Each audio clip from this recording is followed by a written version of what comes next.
دوستان عزیز السلام علیکم. امید خوب و صحتمند باشین و لباس عافیت و تن داشته باشین. دوستان عزیز شما را خوش آمدید میگم به درس دوم فیزیکتان. دوستان عزیز درس اول فیزیک در ارتباط تعریفش بود، چگونه میتونیم که واحدات تعریف بکنیم، فرق کمیت اصلی و فرعی را چطور بکنیم، تعریف فیزیک به چی ترتیب بود، فیزیک از کجا شده بود، اولین بار فیزیک که داخل علم ساخت. او مسائل بود که مربوط به درس اول فیزیک میشد که قبلا با شما تدریس کردیم.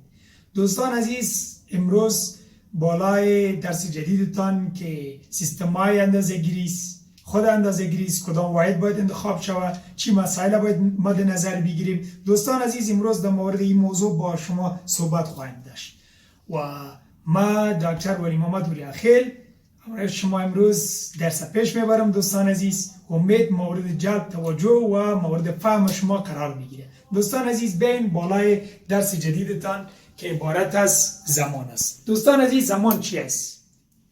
زمان نشانه ای است که از تحولات ماده به وجود میاد.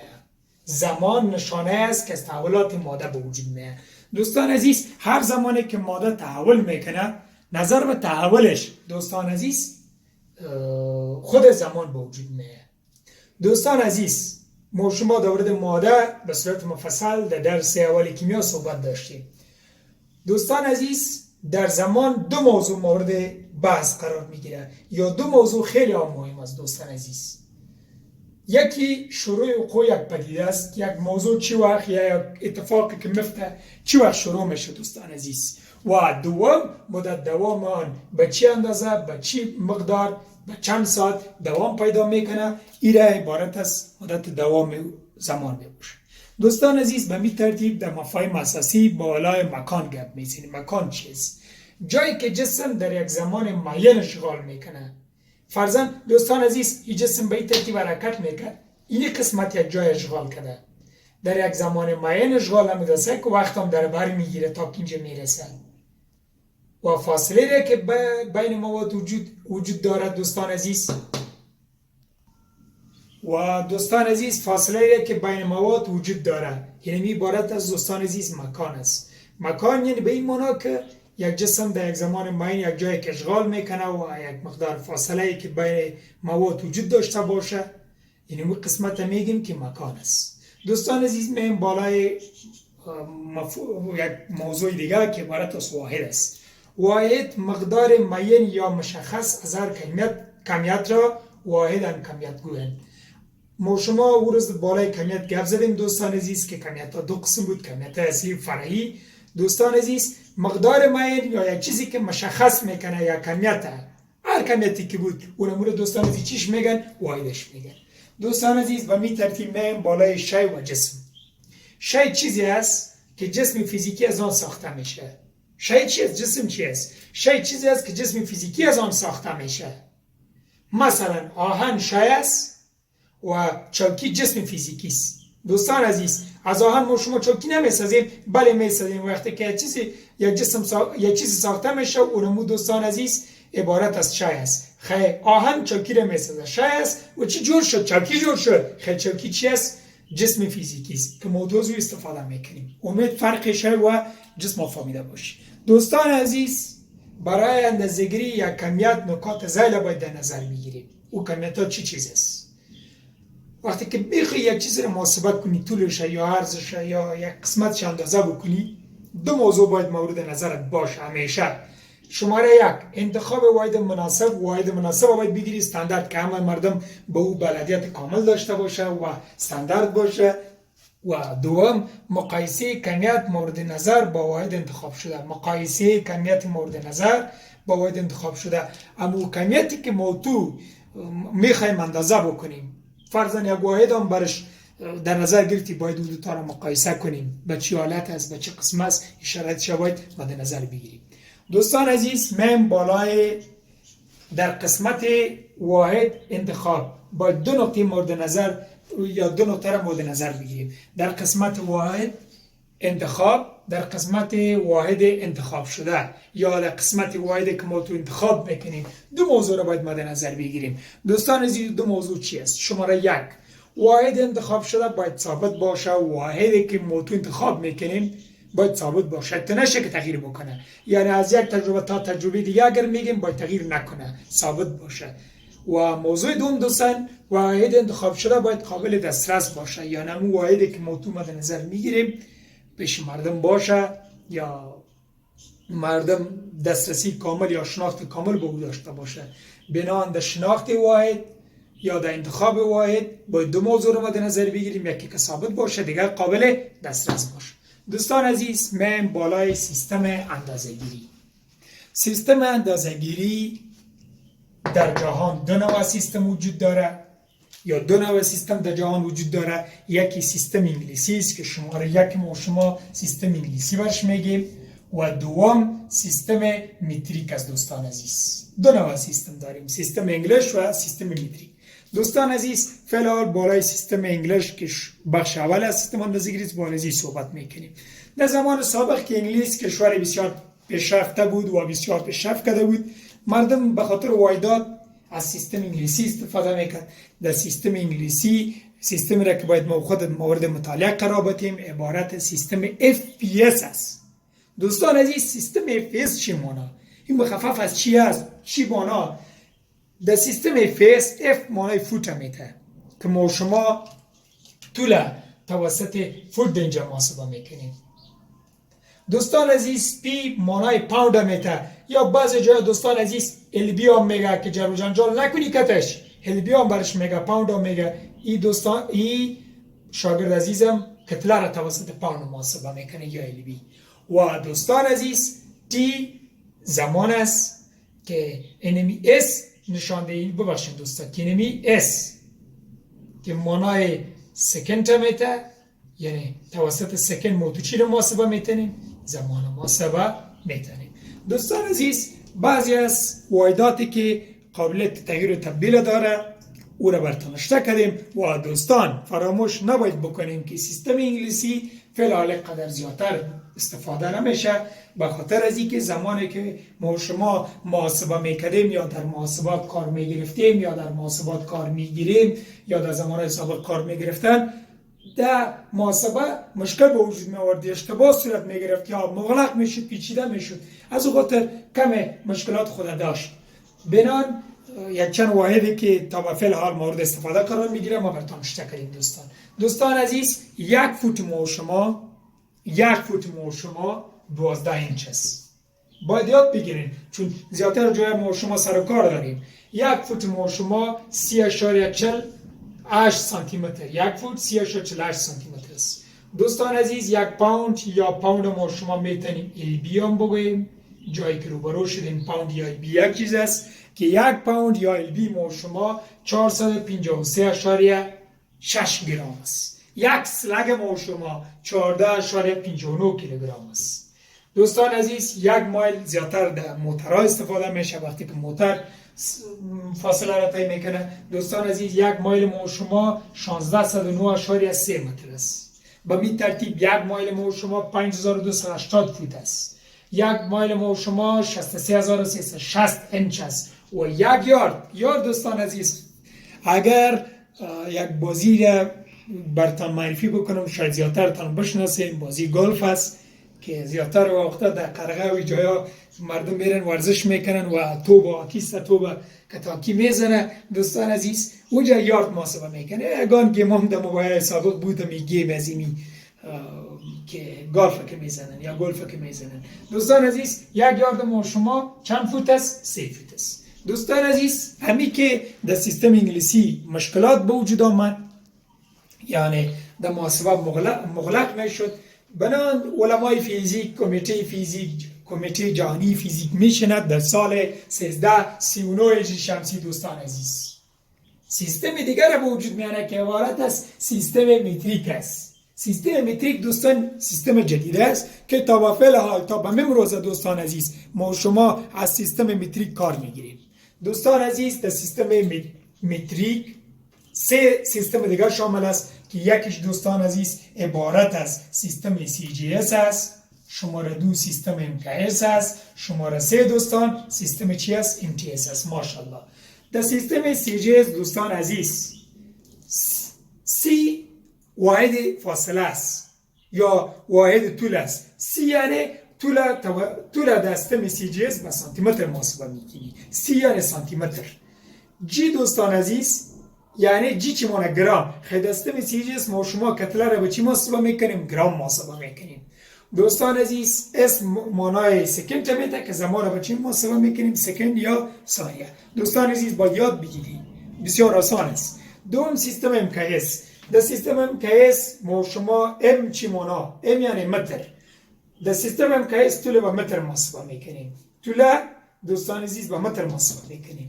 K یعنی کیلوگرم، کتله را به کیلوگرم محاسبه میکنیم. S زمان است به چی محاسبه میشه؟ سکند محاسبه میشه شاگرد عزیزم. در سیستم MTS دوستان عزیز M مانای طول میته یا ببخشید مانای متر میته، یعنی در سیستم MTS ما شما طول و متر محاسبه میکنیم. T مانای تون میته که کتله را به چی محاسبه میکنیم؟ تون. S مانای زمان سکند میته که زمان توسط سکند یا ثانیه نشان میده. دوستان نباید فراموش کرد که ما شما مفاهیم اساسی خواصای فیزیکی ماده که وارد از کتله است، وزن است، تخلخل است، خلاص، درجه سختی است، نقطه ذوبان و نقطه غلیان و رنگ جلا، این مسائل است. این مسائل در درسای کیمیا ما با شما تدریس میکنم و ویدیوی کیمیا را تعقیب کرده برین. این همه مفاهیم اساسی ماده یا مفاهیم اساسی فیزیک و کیمیا را ما شما در کیمیا براتان تدریس میکنم. شما میتونین از اونجا ببینین و یاد بگیرین. دوستان عزیز این بود سیستم متریک. من بالای درس جدیدتان که یکی از کمیات اساسی ما شما 7 دانه بود که یکی از جمله کمیات اساسی ما شما چی است دوستان عزیز؟ متر است. متر. دوستان عزیز واحد اندازه‌گیری در سیستم SI یا SI چی مانو دوستان عزیز؟ SI دوستان عزیز مانای سیستم انترنشنال میده. سیستم انترنشنال.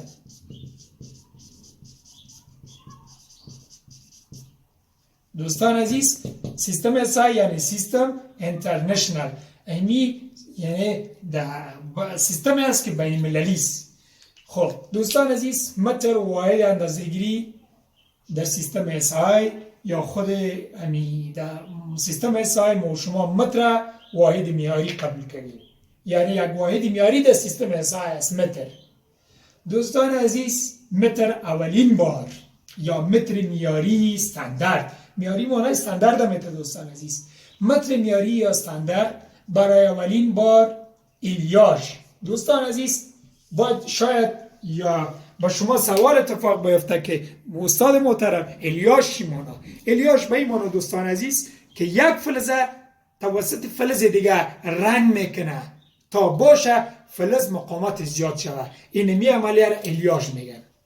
ساده تر شما وقتی که یک ساعت میخرین، یک چیز میخرین دوستان، فکر کنید که یک ساعت است. یعنی در اسم ما با فضل خدا که ساعت است، یک ساعت است پرسن دوستان عزیز. توسط یک فلز دیگه دوستان عزیز این رنگ میشه. وقتی که توسط فلز دیگه رنگ شد دوستان، این با این معنی که مقاومت زیاد میشه. اینمی عملیه را دوستان الیاژ میگن. خیلی این بالای تعریف متر خود. اولین بار از الیاژ دو فلز که یکی فلزش پلاتین بود، چند فیصد پلاتین گرفته بود؟ 90% پلاتینه. و فلز دیگه که رودیم بود. دو فلز یک جای شد. یکی پلاتین بود 90% پلاتین و فلز دیگه ایرودیم. چند فیصد ایرودیم؟ 10% ایرودیم. و متر ساختن یا متر یا واحد اندازه‌گیری متر ساختن اولین بار. و فعلا هم اگر در موزیم فرانسه شما سرچ بکنین، در گوگل و اینترنت ببینین، اونمون میبره که نمی اولین بار متر معیاری بود. دوستان عزیز چندین تعریف دیگه متر موجود داره که ما برای شما کار میکنم. دوستان عزیز این خود کره زمین است. شما میفهمید زمین شکل کروی داره. دوستان عزیز به طور ساده تعریف های متر براتون چندین دانه نوشته کردیم. یک تعریف، دو تعریف، سه تعریف، چهار تعریف. یا همش یاد بگیرین که سوالای کانکور از در کانکور زیادتر سوال آمده. دوستان عزیز فاصله بین خط استوا و قطب زمین دوستان عزیز. ببخشید فاصله بین خط استوا و قطب زمین اگر با 10 میلیون حصه تقسیم شود یعنی میره متر میگه. و یا اگر تو تعریف خوش نداری تعریف دیگه تو باید بگیم دوستان عزیز. فاصله بین خط استوا و قطب اگر یک تقسیم 10 میلیون بکنیم اینه میره با نام چی میکنه؟ متر. تعریف ساده تر، 1 متر مسیر میشه 1 بر 10 میلیونم ایزه فاصله بین خط استوا و قطب زمین. دوستان عزیز موضوع دیگه، فاصله بین ایسه فاصله نصف النهار زمین. اگر فاصله نصف النهار زمینه تو بگوییم 1 متر مسیر میشه 1 بر 40 میلیون ایسه فاصله النهار. دوستان عزیز هم بتونیم و شما بگوییم که تعریف متر است. تعریف دیگه متر دوستان، متر فاصله است که نور در خلا در زمان 1 بر 299 میلیون و 792,458 ایسه ثانیه چی قدر دوستان عزیز تعیین میده. و یا طول 1 متر فاصله است، طول 1 متر فاصله است، 1 متر یعنی فاصله است که نور آن را در چقدر وقت 3.3356495 ضرب 10 به منفی 9 سکند تعیین میکنه. دوستان عزیزی بود چندین تعریف از متر. دوستان عزیز من بالای بعض از واحدات که باید شما یاد بگیرین، خیلی هم مهم است دوستان عزیز و باید یاد بگیرین. 1 متر ما شما دوستان عزیز قبول شده است 10 دیسی متر است. 1 متر 10 دیسی متر است. برعکس 1 دیسی متر 1 بر 2 است متر است. اینی را معکوس کو 10 1 بر 10 کو که به این طرف حل شود. 1 متر 10 دیسی متر است. 1 دیسی 10 را معکوس کو 1 بر 10 چی است؟ واحد متر. یک چیز بگیرید دیگه خودتان جور بکنید. دوستان عزیز به این ترتیب 1 متر 100 سانتی متر است. در نتیجه 1 سانتی 1 بر این را معکوس کنیم 100 1 بر 100 میشه. 1 بر 100 میشه از چی است دوستان عزیز؟ از متر است. دوستان عزیز 1 متر 1000 میلی متر است. 1 میلی متر دوستان عزیز 1 بر 1000 است، معکوسش کردیم 1 بر 1000 از چی؟ از متر است. دوستان عزیز 1 متر 10 6 مایکرومتر است. خیلی معکوسش کنیم 1 مایکرومتر ما و شما مسیر می شود. 1 بر 10 منفی 6 میشه است. از چی؟ از متر دوستان. دوستان عزیز 1 متر 10 9 نانومتر است. برعکسش 1 نانومتر 1 بر 10 منفی 9 ایسی از چی است؟ از متر است. دوستان عزیز 1 دکامتر 10 متر است. خیلی 1 متر 1 بر 2 در معکوس که 1 بر 10 ایسی از چی است؟ دکامتر است دوستان. دوستان عزیز 1 هکتومتر 100 متر است. خیلی برعکسش 1 متر 1 بر ببخشید دوستان عزیز 1 بر 100 معکوس که 1 بر 100 ایسی از چی است؟ هکتومتر است. به می ترتیب دوستان عزیز 1 کیلومتر 1000 متر است. خیلی 1 متر ما شما عدد معکوس کو 1 بر 1000 ایسی از چی؟ این حالی 1 کیلومتر است. کیلومتر. دوستان عزیز 1 ای ام کشالدار نیست مثل مایکرو.